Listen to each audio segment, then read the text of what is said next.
Hi, Jeremy Crow here. In this video, I'm just hanging out and we can chat about anything occult related that you want to chat about. Today, today is, I guess you would say, Black Tuesday, Canadian Black Tuesday, because it's the day after Canadian Thanksgiving. And in the US, the day after Thanksgiving, they call it Black Friday. So here in Canada, I guess we could just decide we could call it Black Tuesday today, just for fun. I like the sound of it, Black Tuesday. It doesn't quite have the same dramatic effect though, does it? It's kind of like a Tuesday. It's kind of like a bland kind of day, isn't it? Tuesday would be the day of Mars. The way that I remember the planet associated with the day of the week is usually, for most of it, I think of the French word for the name of the week. So, Monday, that's Moon Day. So you don't need to go to the French to remember that. Although in French, it's lundi. And lune, la lune, is the moon, right? So you have lundi, mardi. Mardi would be Tuesday. And mardi, Mars Day, you could say, right? And then mercredi, that would be Mercury Day. Nina the Mystic says, greetings from BC. Ah, fellow Canadian. I didn't realize you're from Canada, Nina. So hopefully you had a good Thanksgiving. I think you were here with me yesterday, weren't you? Anyways, so today is Mars Day, Mardi, and then Mercredi, Mercury Day, lundi, mardi, mercredi, jeudi, Thursday would be jeudi is Jupiter Day, and then Friday is Vendredi, which is Venus Day, and then Saturday, Sunday are Saturn Day and Sunday. So you don't need to go to the French for that. But yeah, it's lundi, mardi, mercredi, jeudi, vendredi, samedi, dimanche would be the French. But if you know both, then it's easy to remember which day of the week corresponds to which planet. It's a little trick there for you if you know both English and French. At least if you know the days of the week in English and French. So today would be Mars Day, which is a very, very fiery, aggressive, kind of a warlike day, I guess you could say, even though generally we think of it as kind of a bland day, right? Because most people start their work week on Monday, and then Tuesday's just the next day.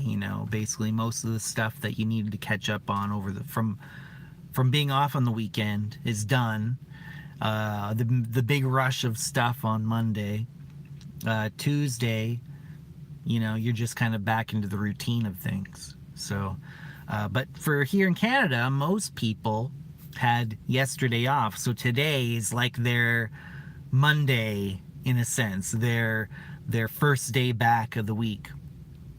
But for me, I worked yesterday. So it's still, I'm just back into the routine of things again. Although my schedule is not a 7-day schedule. I actually have an 8-day schedule. So it repeats every 8 days. So every week, basically, it shifts by a day of the week. So I don't go on that same regular, normal 7-day cycle. But I kind of like that, because 8 to me, I like that. It's more like the infinity symbol, right? It's kind of more like an actual cycle. Like 7, that doesn't cycle. It's just a... Anyways, I'm blabbing about stupid stuff. Does anybody have anything that they wanted to chat about today? Yesterday I started to get into tarot. And I mentioned about how you can you can use tarot to set up a temple if you understand the cards really well, and the meaning of each card. So you can place, like for example, you could place the 12 zodiac cards in a circle around, and you could form your circle with the zodiac cards. The zodiac cards would be like, for example, the Emperor is Aries. The star is Aquarius. You know, that kind of thing. So you would lay them out in their order. You would lay them out in their order in a circle around you, and that could be part of your circle. That's just one example. You can get really creative with it. And then I was mentioning how I didn't actually get into that level of detail yesterday, but let's continue on. What you can do if you don't have a full room to set up to do any kind of occult working or esoteric practice, you can kind of do it imaginatively, but with props in a sense. So you can have a table laid out, or a surface, any kind of surface, and lay out the cards on there as if you were laying them out in a full-size temple. And then you can kind of imagine yourself doing the ceremony in that space. And it's almost like halfway between doing an astral working and doing a physical working in a physical space, because you have that physical space laid out, but you're not going to be walking around in it. It's just right there in front of you, but you can use it as a visual aid, and it can help you trigger the various different states and aspects that you want to invoke in your working. Now you can even get more creative than that too, considering the fact that you're not going to be actually walking around in the space. You can create what some people will refer to as like a mandala, a tarot mandala, which is like a spread, but it's not random. So instead of shuffling the cards and then randomly laying them out in a particular pattern, what you're doing is you're choosing the particular card and laying it out in a specific pattern that you've decided to represent.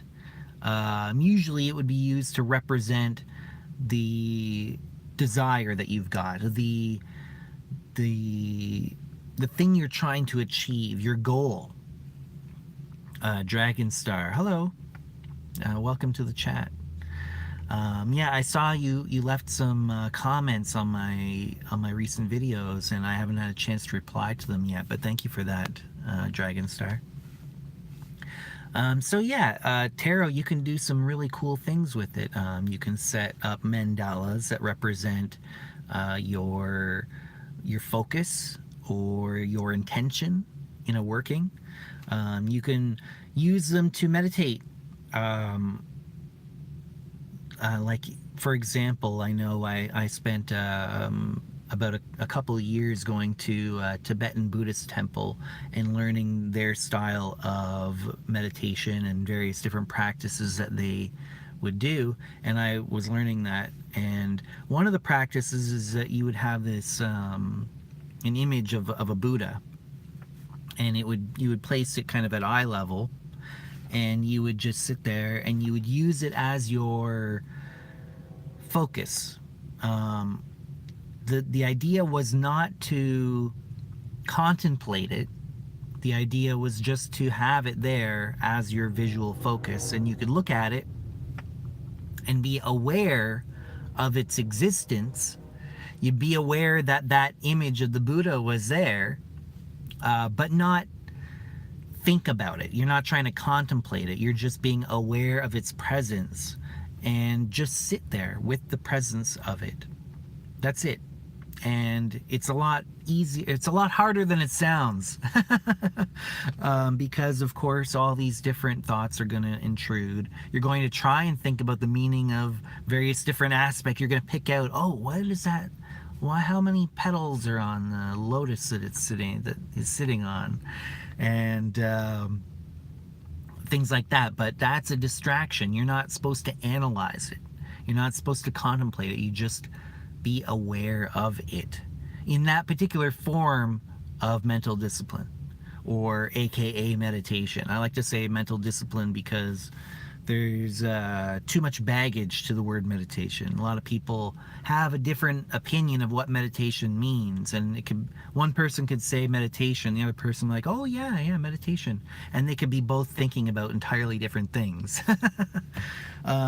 You could use a tarot card for that purpose, or you can do a contemplation practice, where that form of mental discipline, where you're actually picking out the various different aspects of the image and letting your mind kind of have a chain of associations from it, and you can gain insight into these various different symbols, and you can gain a much deeper knowledge of the tarot through contemplating each card individually like that.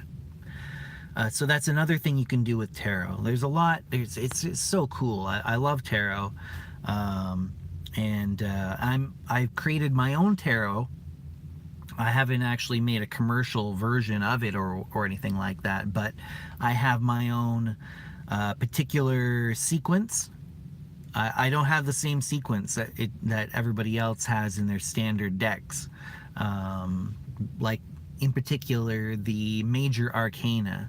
You know how the major arcana, usually you've got the Fool is a 0 card, or sometimes unnumbered. And then you have the Magician and the High Priestess and all that whole sequence, right? The 2, 3, number 13 is the Death card, etc., right? I've got my own sequence for that. It's completely different. 100% different. I don't know if there's even any one card that even has the same number. I'm not sure. Maybe one or two. But I have my own sequence, and actually I've added a few cards, which is very. Some people probably would say that, well, then it's not a tarot. Well, I like to call it tarot because it's got all the same cards, except it's just got 3 extra ones. If you don't like those ones, you take them out. Simple as that. And there you go. You got your 78 card deck. But yeah, there's 3 cards that I've added to that as well. And yes, and I don't start with the Fool either. That's another big change in my tarot, and I am going to put out a commercially available version of it if people are interested and want to buy them, but I haven't gotten to that point yet. I'm writing out all of the details for every single card and the meaning and the philosophical and esoteric components of each card. I'm writing it all out. And it takes a long time. Like I said, there's 78 standard cards plus my 3 additional ones makes 81 cards. It takes a long time to write out every single card. And then also the artwork, creating the artwork for it. Although the first deck that I'm going to put out will have very basic artwork, almost like a flashcard deck in a sense, because I want people to understand the bones of the tarot, the structure behind it. I think a lot of flowery and beautiful decks are out there that have really elaborate images that depict each card, but I think that sometimes the root behind that, or the seed from which those elaborate images were germinated from, that seed sometimes gets lost in the details. And so I want mine to just be that seed on each card, and not much else, just that basic core image. And like I said, like for Aries, it would be for the Emperor card, it would be the Aries symbol would be the main image on that card, and so forth. And there's planetary cards as well. So you have the Tower card, you have Mars, which brings us back to today being Tuesday, Mars Day. So today, the tarot card for today, if you wanted to do it that way, would be the Tower card. So we are getting a little bit more spicy here today. And maybe it is getting more and more worthy of being called Black Tuesday. Let's see if anybody's talking about anything here. Christine says hello from the Blue Mountains in Washington. Thanks for popping into the live stream, to the Carstream. Welcome. Yeah, nobody's really talking about too much, just listening to me talk, I guess. But that's cool too. Oh yeah, so for the thumbnail for this video, I actually, yesterday I mentioned this, but I have a t-shirt that has the Luciferian Research Society sigil on it. And there's, there it is there. It's hard to show the whole thing, but it's a double Oroboros. And it's got the Lucifer symbol in the middle inside of a triangle of manifestation. And then you have the letters where's LRS, and you have the two candles. This one is a white one, and the bottom one is a black candle facing down with a black flame. And that's the symbol of the Luciferian Research Society, which is a social network, an independent social network that I set up at luciferianresearch.org. And you can join it. It's super cheap to join. It's $1 a month US, but you can pay for a full year up front for only $10. So basically I'm just trying to recoup my expenses for maintaining the site. And it's not super busy. It's not a very super busy social network in terms of a lot of new discussions and things like that, and people doing live chatting on there. But it has a massive amount of content on there that you can explore, and you can, you know, add to the discussion. You can add your own content, and it's just a massive collection of, you know, over a decade of material about Gnosticism, about Luciferianism, Satanism, various different esoteric organizations, some of them that have risen and fallen in the meantime. You have things about martial arts, you have things about success, like money. There's a group, Money, Fame, Power, and something like that. I can't remember the name of the group, but it's something like Money, Fame, Power, and Glory, or something like that. And it talks about how to gain more influence in the world. And yeah, there's all kinds of things. There's a group for creating beginner lessons for educating people on the basic fundamentals of Luciferianism. But it's not just about Luciferianism. It's about all forms of esoteric knowledge and occultism. Yeah, it's Amy K says, nice to know the LRS is still active. I'll swing by with my money for sure. Thank you very much. Yeah, I'd love to have all of you on there. Like I said, it's super cheap, $1 a month or $10 for a year. Barely, sometimes doesn't even cover the expenses of my yearly expenses for to maintain it, but whatever, it comes close enough. But I like to maintain it there because, like I said, there's such a wealth of knowledge that's archived on that site. It's crazy. And there's a bunch of people that are on there too that you can interact with as well. But I think that a lot of people aren't willing to click off of Facebook, you know, despite the numerous